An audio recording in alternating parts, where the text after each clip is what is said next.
আবার এমসিকিউ নিয়ে এসেছি, দেখো। যে দর্শনকে প্রমাণশাস্ত্র বলা হয়, ন্যায় দর্শনকে। ন্যায় মতে মহর্ষি গৌতমের অপর নাম হলো অক্ষপাত, হ্যাঁ, বা অক্ষপাত। যোগজ ও জ্ঞান লক্ষণ কোন ধরনের সন্নিকর্ষ? অলৌকিক সন্নিকর্ষ। ন্যায় সূত্রে প্রথম ভাষ্য বা ভাষ্যকার হলেন বাদশায়ন, প্রথম ভাষ্য রচনা করেন। তত্ত্বচিন্তামণি গ্রন্থটি কার লেখা? গঙ্গেশ উপাধ্যায়। সন্নিকর্ষ শব্দটির অর্থ হলো প্রকার, সন্নিকর্ষ শব্দের অর্থ হলো সম্বন্ধ। ন্যায় মতে সন্নিকর্ষ দুই প্রকার।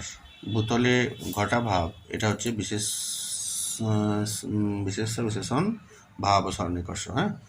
সবিকল্প প্রত্যক্ষ কোন ধরনের জ্ঞান? সপ্রকারক। আচ্ছা, ন্যায় মতে লৌকিক সন্নিকর্ষ 6 প্রকার। এটা একটা কিছু, এটা হলো নির্বিকল্প প্রত্যক্ষ। ন্যায় মতে জ্ঞান 2 প্রকার, স্মৃতি ও অনুভব। আচ্ছা, শূন্যস্থান এগুলো, হ্যাঁ। ন্যায় দর্শনের প্রতিষ্ঠাতা হলেন মহর্ষি গৌতম। নব্য ন্যায়ের প্রতিষ্ঠাতা হলেন গঙ্গেশ উপাধ্যায়। আর অনুমিতি হলো প্রমা, শব্দ হলো প্রমা। বিষয়ের সঙ্গে ইন্দ্রিয়ের সন্নিকর্ষের ফলে যে জ্ঞান উৎপন্ন হয় তাকে বলা হয় প্রত্যক্ষ। আচার্য বিশ্বনাথ হলেন একজন ন্যায় দার্শনিক, মানে নব্য ন্যায় দার্শনিক, হ্যাঁ। আর রূপের প্রত্যক্ষে হয় সংযোগ সন্নিকর্ষ। অর্থ শব্দের অর্থ হচ্ছে ইন্দ্রিয়গ্রাহ্য বিষয়। অব্যাপদেশম হচ্ছে অসাপ্ত।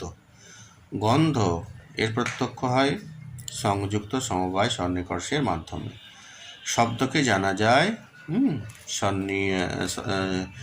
জানা যায় সমবায় সন্নিকর্ষ দ্বারা। বরফ ঠান্ডা, কোনো ছেলে হয়তো বরফটাকে দেখে ঠান্ডা বলছে, তো এক্ষেত্রে যে প্রত্যক্ষ হচ্ছে তা হচ্ছে অলৌকিক প্রত্যক্ষ। আর সত্য মিথ্যা নিরূপণ, দেখো। মহর্ষি কণাদ হলেন ন্যায় দর্শনের প্রণেতা, এটা হবে মিথ্যা। ন্যায় দর্শন নাস্তিক সম্প্রদায়ভুক্ত, হ্যাঁ, এটাও মিথ্যা হবে।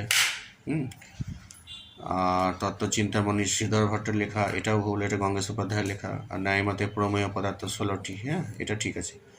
আর বাহ্য প্রত্যক্ষ 3 প্রকার। ন্যায় মতে বিকল্প শব্দের অর্থ হলো বিশেষণ, প্রকার শব্দের অর্থ হলো বিশেষণ। আমাদের স্বপ্রত্যক্ষ, ন্যায় মতে আমাদের স্বপ্রত্যক্ষ হলো স্ববিকল্পক, ঠিক আছে।